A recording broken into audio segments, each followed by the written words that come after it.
मुरली अमृत की धारा है धारा, जो देती दुखों से किनारा। मुरली अमृत की धारा है धारा, जो देती दुखों से किनारा। भूले जीवन में हो जा शिव बाबा मुरली में समझाए, भूले जीवन में हो जा। ओम शांति। आज है 31 मई 2025 का महावाक्य। मीठे बच्चे, जब तक जीना है तब तक पढ़ना और पढ़ाना है। खुशी और पद का आधार है पढ़ाई। आज का प्रश्न है, सर्विस की सफलता के लिए मुख्य गुण कौन सा चाहिए? उत्तर, सहनशीलता का। हर बात में सहनशील बनकर आपस में संगठन बनाकर सर्विस करो। भाषण आदि के प्रोग्राम लेकर आओ। मनुष्य को नींद से जगाने के लिए अनेक प्रबंध निकालेंगे।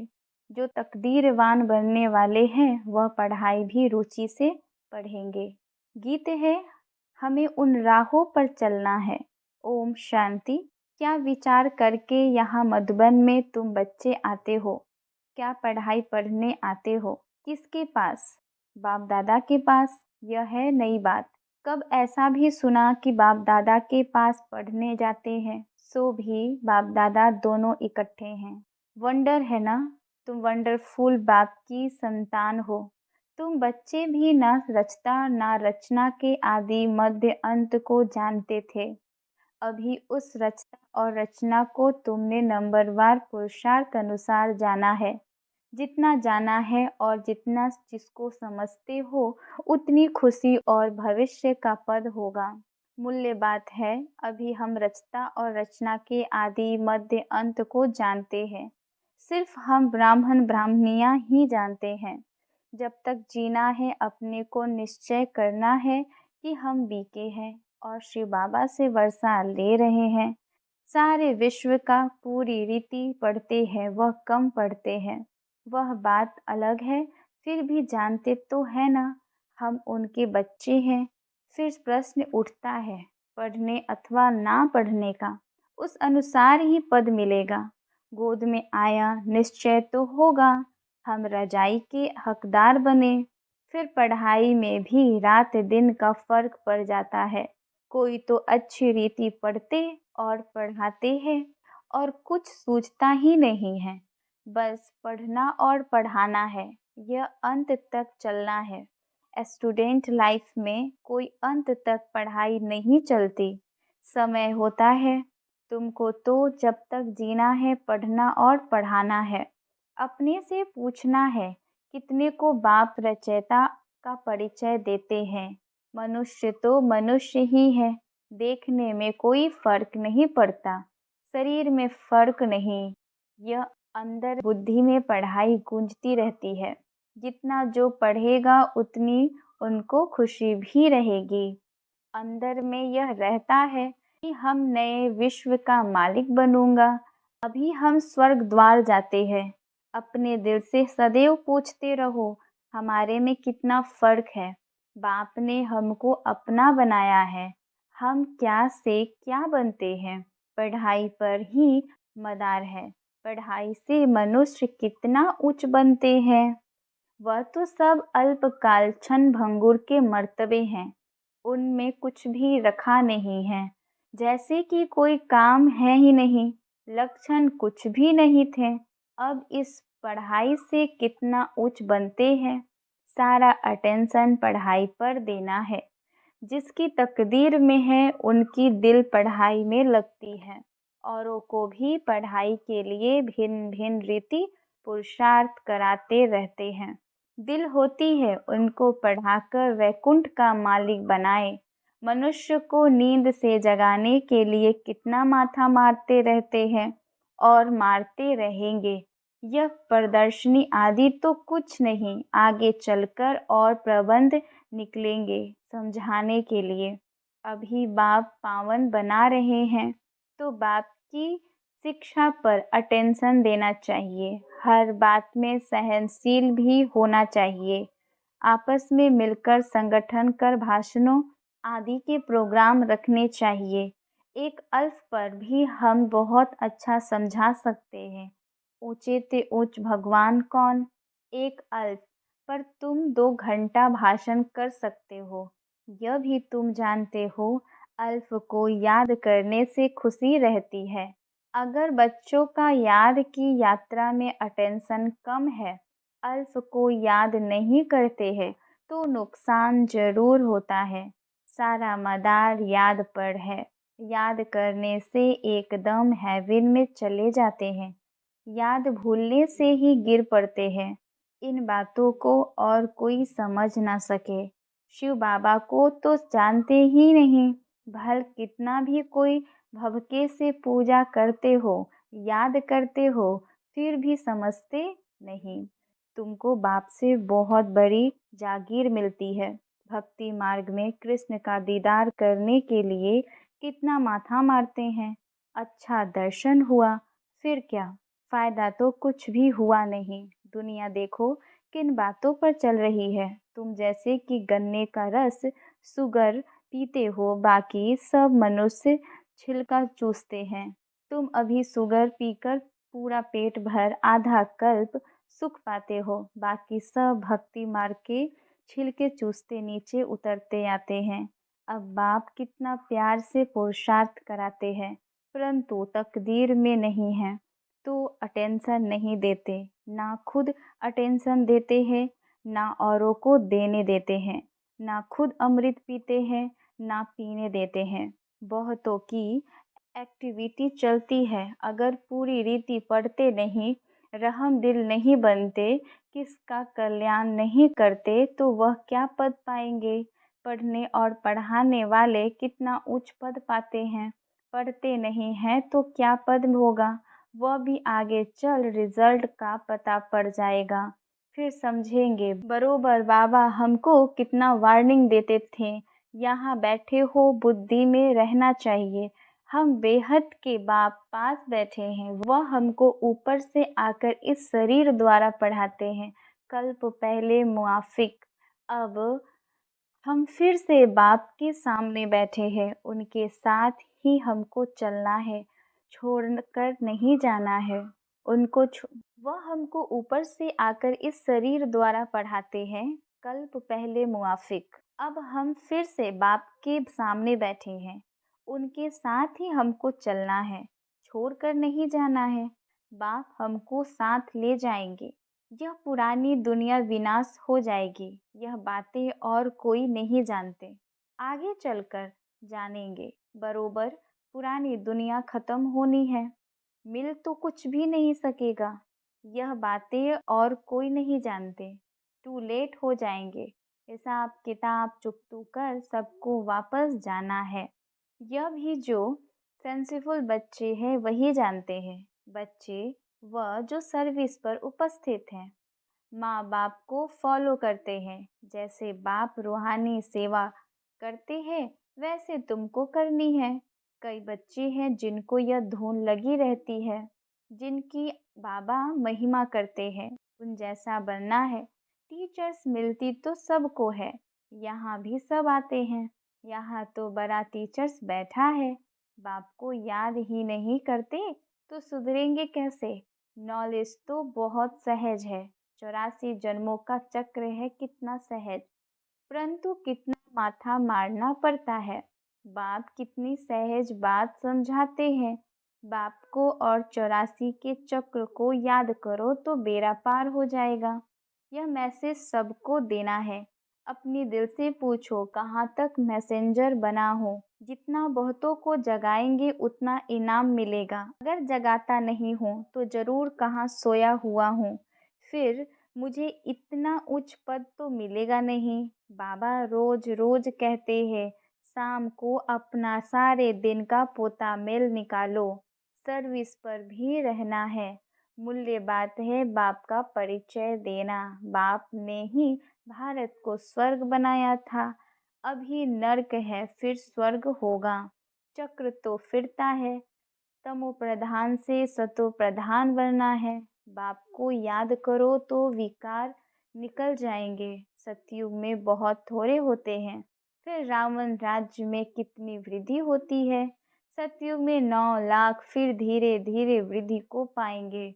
जो पहले पावन थे वही फिर पतित बनते हैं।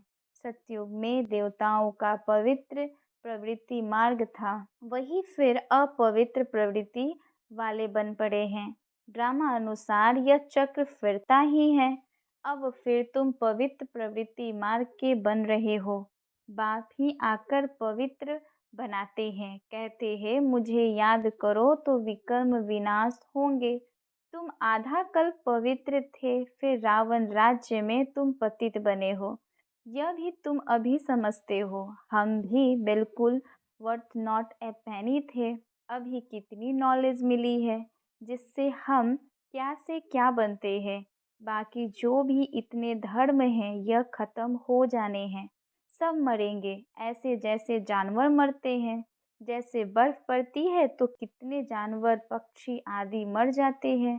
नेचुरल कैलामिटीज भी आएंगी, यह सब खत्म हो जाएगा।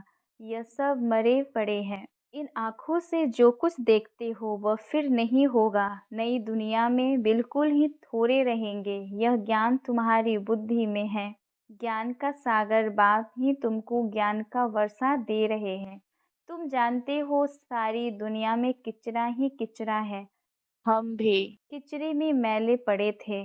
बाबा किचरे से निकाल, अब कितना गुलगुल बना रहे हैं।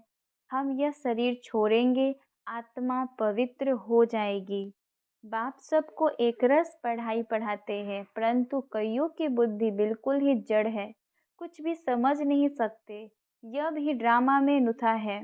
बाप कहते हैं इनकी तकदीर में नहीं है, तो हम भी क्या कर सकते हैं। हम तो सबको एक रस पढ़ाते हैं, पढ़ाते नंबरवार है। कोई अच्छी रीति समझकर और समझाते हैं, औरों का भी जीवन हीरे जैसा बनाते हैं। कोई तो बताते ही नहीं है। उल्टा अहंकार कितना है। जैसे साइंस वालों को माइंड का कितना घमंड है, दूर दूर आसमान को, समुद्र को देखने चाहते हैं। बाप कहते हैं इससे कोई फायदा ही नहीं। मुफ्त साइंस घमंडी अपना माथा खराब कर रहे हैं।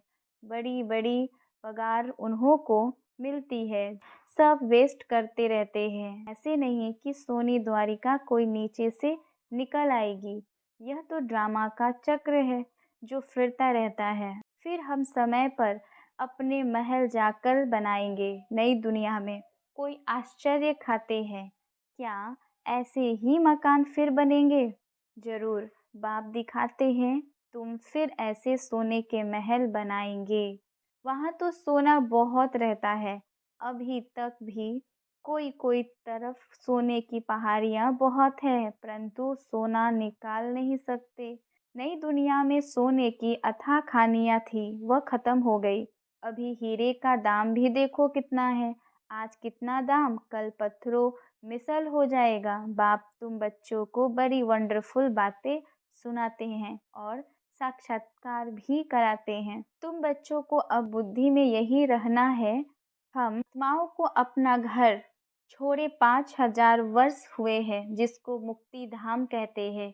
भविष्य मार्ग में मुक्ति के लिए कितना माथा मारते हैं, परंतु अभी तुम समझते हो सिवाय बाप के कोई मुक्ति दे नहीं सकते, साथ ले नहीं जा सकते।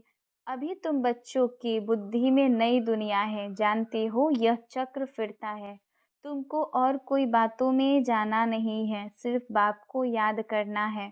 सबको यही कहते रहो, बाप को याद करो तो विकर्म विनाश होंगे। बाप ने तुमको स्वर्ग का मालिक बनाया था ना। तुम मेरी शिव जयंती भी मनाते हो। कितना वर्ष हुआ? 5000 वर्ष की बात है। तुम स्वर्गवासी बने थे, फिर 84 का चक्र लगाया है। यह भी ड्रामा बना हुआ है। तुमको यह सृष्टि चक्र आकर समझाता हूँ। अभी तुम बच्चों को स्मृति आई है बहुत अच्छी तरह से। हम सबसे उच्च पाठधारी है। हमारा पाठ बाबा के साथ है। हम बाबा की श्रीमत पर बाबा की याद में रहकर औरों को भी आप समान बनाते हैं। जो कल पहले थे वही बनेंगे, साक्षी होकर देखते रहेंगे और पुरुषार्थ भी कराते रहेंगे। सदा उमंग में रहने के लिए रोज एकांत में बैठकर अपने साथ बातें करो। बाकी थोड़ा समय इस अशांत दुनिया में है, फिर तो अशांति का नाम नहीं रहेगा। कोई मुख्य से कह ना सके कि मन की शांति कैसे मिले। शांति के लिए तो जाते हैं, परंतु शांति का सागर तो एक बाप ही है, दूसरे कोई पास यह वस्तु है नहीं। वैसे तुम बच्चों की बुद्धि में गूंजना चाहिए, रचता और रचना को जानना, यह है ज्ञान। वह शांति के लिए, वह सुख के लिए। सुख होता है धन से, धन नहीं तो मनुष्य काम का नहीं। धन के लिए मनुष्य कितना पाप करते हैं। बाप ने अथाह धन दिया है, स्वर्ग सोने का, नरक पत्थरों का। अच्छा, मीठे मीठे सिकीलधे बच्चों प्रति माता पिता बाप दादा का याद प्यार और गुड मॉर्निंग। रूहानी बाप की रूहानी बच्चों को नमस्ते। हम रूहानी बच्चों की रूहानी माता पिता बाप दादा को याद प्यार, गुड मॉर्निंग और नमस्ते नमस्ते नमस्ते। धारणा के लिए मुख्य सार। पहली पॉइंट, समय निकाल एकांत में अपने आप से बातें कर अपने को उमंग में लाना है। आप समान बनाने की सेवा के साथ साथ साक्षी होकर हर एक के पाठ को देखने का अभ्यास करना है। सेकंड पॉइंट, बाप को याद कर अपने आप को सुधारना है। अपनी दिल से पूछना है कि मैं मैसेंजर बना हूँ, कितनों को आप समान बनाता हूँ। वरदान, श्रेष्ठ पुरुषार्थ द्वारा फाइनल रिजल्ट में फर्स्ट नंबर लेने वाले उड़ता पंछी भव। फाइनल रिजल्ट में फर्स्ट नंबर लेने के लिए फर्स्ट पॉइंट, दिल के अविनाशी वैराग्य द्वारा बीती हुई बातों को, संस्कार रूपी बीज को जला दो। सेकंड पॉइंट, अमृत वेले से रात तक ईश्वरीय नियमों और मर्यादाओं का सदा पालन करने का व्रत लो। और थर्ड पॉइंट, मनसा सेवा, वाणी द्वारा या संबंध संपर्क द्वारा निरंतर महादानी बन, पुण्य आत्मा बन, दान पुण्य करते रहो। जब ऐसा श्रेष्ठ हाई जंप देने वाला पुरुषार्थ हो, तब उड़ता पंछी बन फाइनल रिजल्ट में नंबर 1 बन सकेंगे। स्लोगन, वृत्ति द्वारा वायुमंडल को पावरफुल बनाना, यही लास्ट का पुरुषार्थ व सर्विस है। वृत्ति द्वारा वायुमंडल को पावरफुल बनाना, यही लास्ट का पुरुषार्थ व सर्विस है। अव्यक्त इशारे, रूहानी रॉयल्टी और प्यूरिटी की पर्सनालिटी धारण करो। विशेष आत्माओं व महान आत्माओं को देश की व विश्व की पर्सनालिटीज कहते हैं। पवित्रता की पर्सनालिटी अर्थात हर कर्म में महानता और विशेषता। रूहानी पर्सनालिटी वाली आत्माएं अपनी एनर्जी, समय, संकल्प वेस्ट नहीं करवाते, सफल करते। ऐसी पर्सनालिटी वाले कभी भी छोटी छोटी बातों में अपने मन बुद्धि को बिजी नहीं रखते। अच्छा, ओम शांति।